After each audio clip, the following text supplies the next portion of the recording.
Hello, my name is Julie Ford, and I'm going to be performing a cranial nerve assessment. First, I'll start off by saying that cranial nerve number 1, olfactory, will not be tested at this time. Next, we're going to move on to cranial nerve number 2, which is the optic for the visual field. I'm going to move my fingers outside of your visual field, and I want you to let me know when you can see them. I see it. I see them. I see them. I see them. Okay. So cranial nerve number 2 is intact. We're going to discuss the Snellen chart, which would also be done at this time to assess for visual acuity. And what you do is you have a chart. You have the patient stand 20 feet away. You have them cover their right eye at one time, their left eye, and then look with both eyes. If they wear glasses or contacts, you would make sure that they're wearing them to have accurate readings. And if they didn't have that, you would note that in their chart. What you would have the patient do is read the smallest bottom line that they can read without having 3 errors. If they have 3 errors, you would have them move up 1 line and attempt to read that one with no more than 3 errors, and then you will mark that in your chart. If the patient has 20/25 vision, what that means is a person that has normal 20/20 vision, they will see that at 20 feet away, but this person sees it at 25. This person sees it at a distance of 20 feet, but a normal person would see it at a distance of 25 feet. Next, we're going to move on to cranial nerve number 3, which is ocular motor.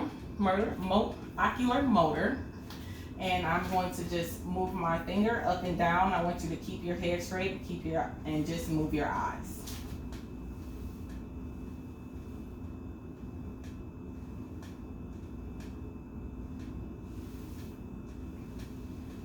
Okay.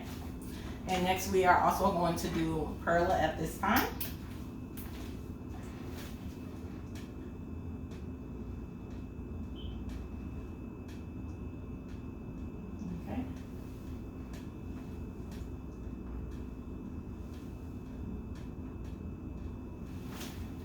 So patients' pupils are equal, round, and reactive to lights. So cranial nerve number 3 is intact. Next, we're going to test for cranial nerve number 4, which is accommodation. So I'm just going to have you look here, and I'm going to bring this closer to your visual field. And the patient's eyes go downward. So cranial nerve number 4 is intact. Next, we are going to move to cranial nerve number 5. And I'm just going to place my hand underneath your jaw. I want you to open it with resistance. Okay. So cranial nerve number 5 is intact. At this time, we are not testing for sensation, which we would test by placing the gauze different places on the face, the scalp, and the cornea. Next, we are going to move to cranial nerve number 6 abducens, which we already tested when we did cranial nerve number 3 in the lateral position. So we're going to move on to cranial nerve number 7. So I'm going to ask you to chew for me. Okay, can you smile, frown, and puff out your cheeks? Okay. So cranial nerve number 7 is intact. We will not be testing for a sensation of taste, which would be sweet, salty, or sour at this time, that we would do at the 2/3 back of the tongue. We will also not be testing for tears and sensation at this time. We're going to move on to cranial nerve number 8, which is acoustic, and we're going to do a whisper test. So I'm just going to have you plug your right ear for me, and I'm going to whisper something to you, and I want you to repeat it back to me. Blue cake. Okay. Blue cake. Okay.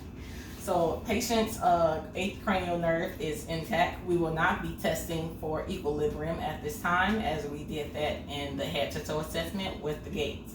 Next, we're moving on to cranial nerve number 9. I want you to say ah. Ah. Okay. And I also would like we would usually do a gag reflex, as I do not have gloves at this time. We will not be assessing a gag reflex, but you would place an object at the back 1/3 of the tongue to elicit a gag from the patient.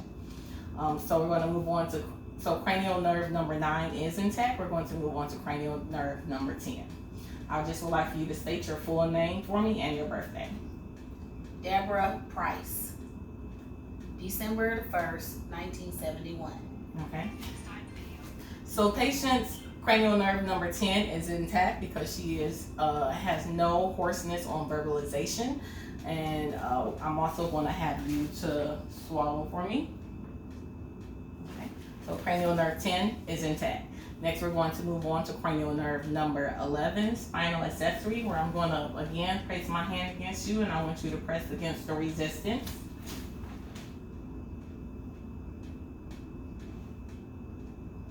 Okay. Oh, there we go. And back. And the shoulders as well. Okay. So cranial nerve number 11 is intact. And finally, we are going to move on to cranial nerve number 12. And I just would like you to stick your tongue out for me and move your tongue side to side. Okay. So cranial nerve number 12 is intact, and this ends the cranial nerve assessment.